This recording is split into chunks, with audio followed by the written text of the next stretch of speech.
The president does not set your mortgage rate. That is true. So why could one fight in Washington still hit your mortgage, your credit card bill, and your 401k at the same time? Because this is not just a political feud. It is a fight over who gets to shape the price of money. And when that fight reaches the Federal Reserve, it stops being a beltway story. It becomes a household story. On April 15th, President Trump said he would fire Jerome Powell if Powell does not leave when his term as Fed chair ends on May 15th. Trump's choice to succeed him, Kevin Warsh, is set for a Senate hearing on April 21. That already sounds dramatic. But here is the part most people miss. The real risk is not just one man replacing another.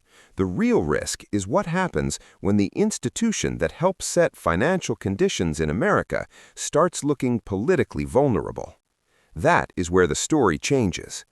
By the end of this video, you will understand why this matters, even if you never watch Fed press conferences. Why a White House push for lower rates does not automatically make life cheaper, and why this fight could reach housing, borrowing, retirement stress, and the emotional weather of the middle class. I'm Atlas, and tonight we are going inside the control room. Most people think the Fed is boring, technical, distant, for economists, traders, and people in suits. That is half true. The Fed may look boring, but the Fed helps shape the conditions that determine how hard your paycheck has to work. If credit is expensive, your margin gets thinner. If inflation stays hot, relief gets delayed. If markets stop trusting the process, borrowing can stay painful even when politicians promise easier money. So no, this is not boring. It matters because it gets expensive fast. Now let's start with the surface story. Trump wants lower rates. Powell has not moved as fast as Trump wants, so Trump wants Powell out. That part is real, but that is not the whole story.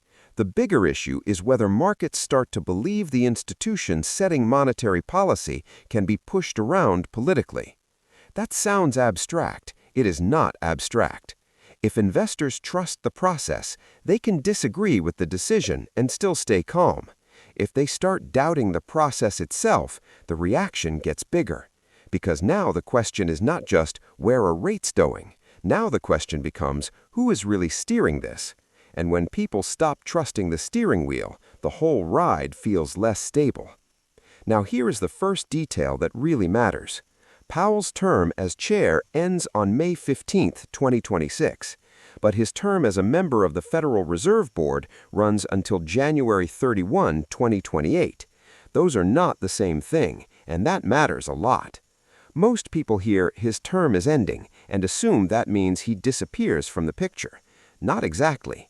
Powell said in March that if a successor is not confirmed by the end of his term as chair, he would continue serving as chair pro tem until that successor is confirmed. That's one of those details that turns a simple headline into a messy system story. The date matters, but the structure around the date matters even more.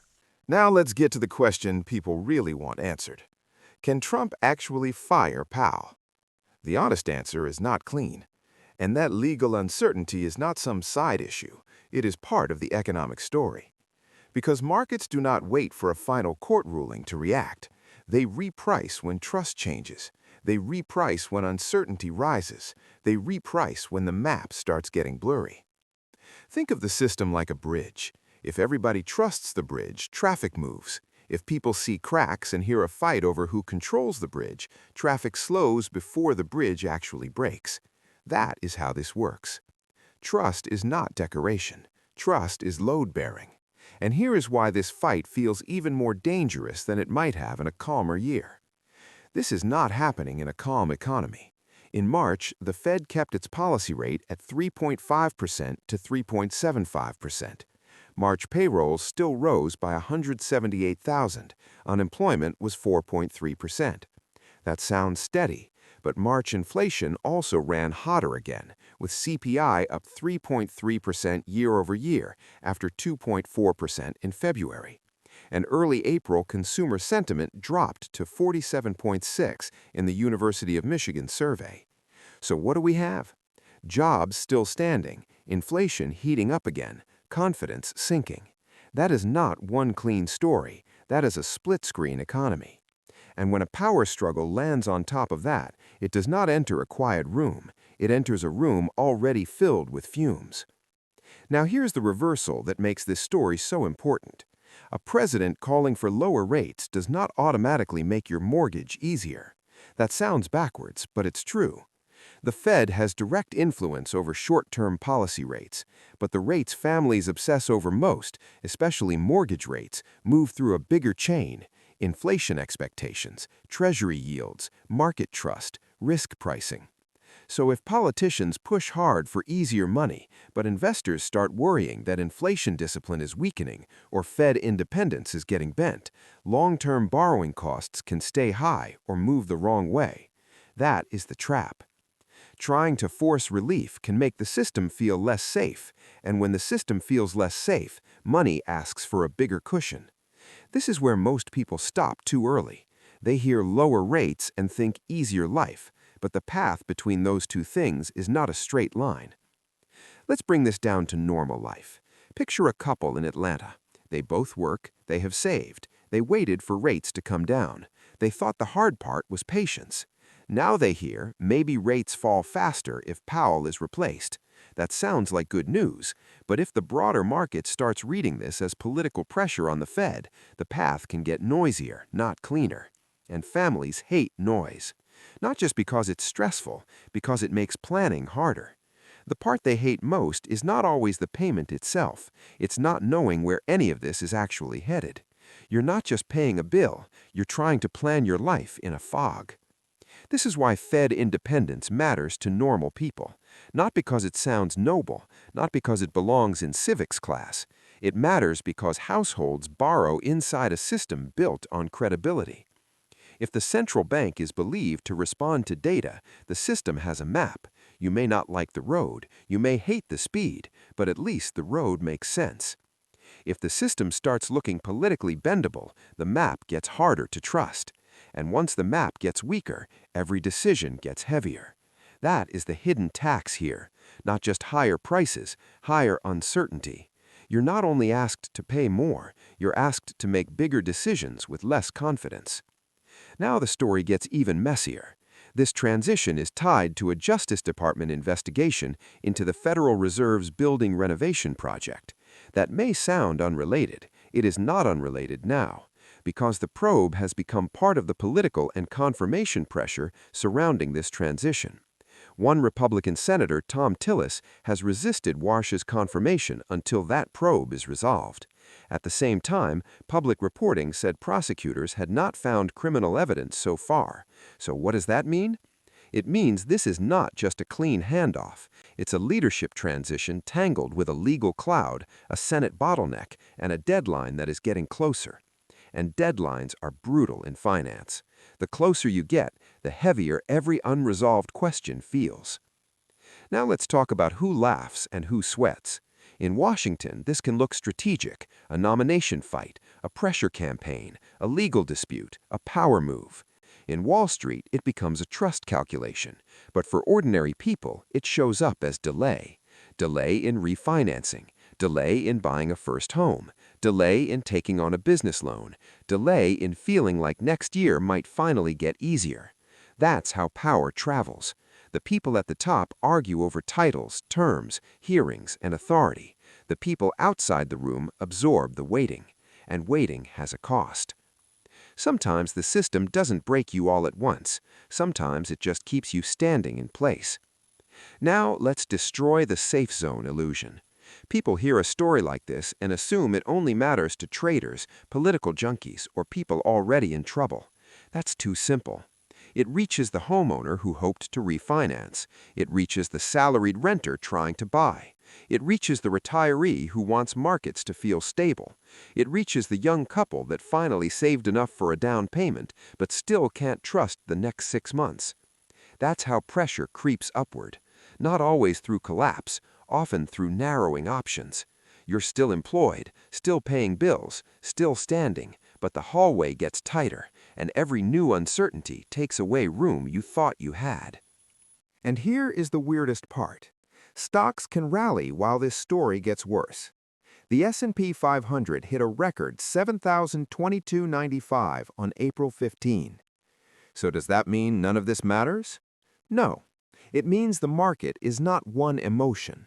One part of the market can celebrate lower oil, strong earnings, and the hope of easier conditions later. Another part can still worry that the institution behind monetary policy is being dragged into open political combat.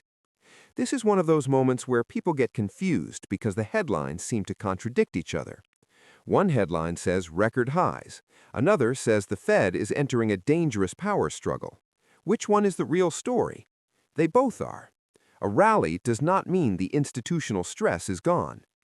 Now let's follow the chain all the way down to daily life. If market trust wobbles, Treasury yields can wobble. If yields wobble, mortgage rates can stay sticky. If mortgage rates stay sticky, housing stays hard. And if housing stays hard, life plans get pushed back again. That is not just theory. Mortgage rates in early April were still running around 6.37% on average, after being closer to 5.98% in February. At the same time, home builder sentiment in April fell to a 7-month low, and builders were dealing with higher fuel-related material costs. So when people say, this is just another Washington fight, that misses the transmission path. The argument is upstairs. The stress shows up downstairs in ordinary life. Now, let's be careful. This does not mean America automatically falls into crisis because Trump attacked Powell. That would be lazy, and it would not be honest. Several things can still happen. Warsh could be confirmed quickly. The legal pressure could cool. Markets could decide the institution is bruised but still intact. Or the opposite could happen. The transition could get uglier. The legal fight could deepen. And the uncertainty could spill further into rates and confidence. The point is not certainty. The point is exposure. You do not need to know the final outcome to understand the vulnerability. The vulnerability is the story. So what should you actually watch from here? Watch April 21. That is Kevin Warsh's Senate hearing. Watch May 15. That is the end of Powell's term as chair. Watch whether the legal cloud around the Fed's renovation project fades or keeps feeding the transition drama. Watch Treasury yields. Watch mortgage rates. Watch whether the Fed's message still feels data-driven or starts getting filtered through a political lens. And watch consumer confidence.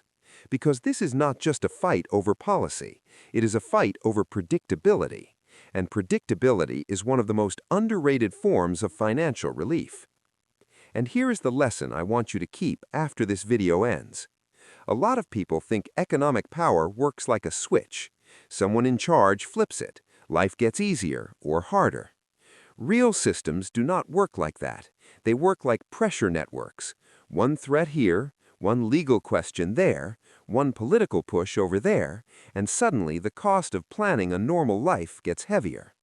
That is the hidden tax in modern economic life. Not just higher prices, higher uncertainty. You are not only asked to pay more, you're asked to make bigger decisions with less confidence. The bill is real, but the fog is real too. And sometimes the fog does more damage. So let me leave you with the clearest version of the story.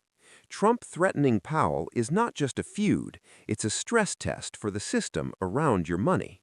A stress test for Fed independence, a stress test for market trust, a stress test for whether ordinary Americans can finally get a more predictable financial environment, or whether another layer of uncertainty gets pushed onto them again. The old formula says strong institutions keep working quietly in the background, but that formula only works if people believe the wiring is still intact. And once that belief starts shaking, the consequences do not stay in Washington. They move through rates, they move through housing, they move through retirement confidence, they move through the psychology of the middle class. That is the real issue here, not just who wins the fight, but who absorbs the stress. If this breakdown helped you make sense of the story, leave a like. Tell me in the comments what gets hit first if this fight gets worse: mortgage rates, the market, consumer confidence, or housing. And subscribe and turn on notifications if you want more videos that explain what the system is really doing to everyday life. We don't promise miracles here. We help you see the economy more clearly. I'm Atlas, and in a moment like this, clarity is not a luxury, it's protection.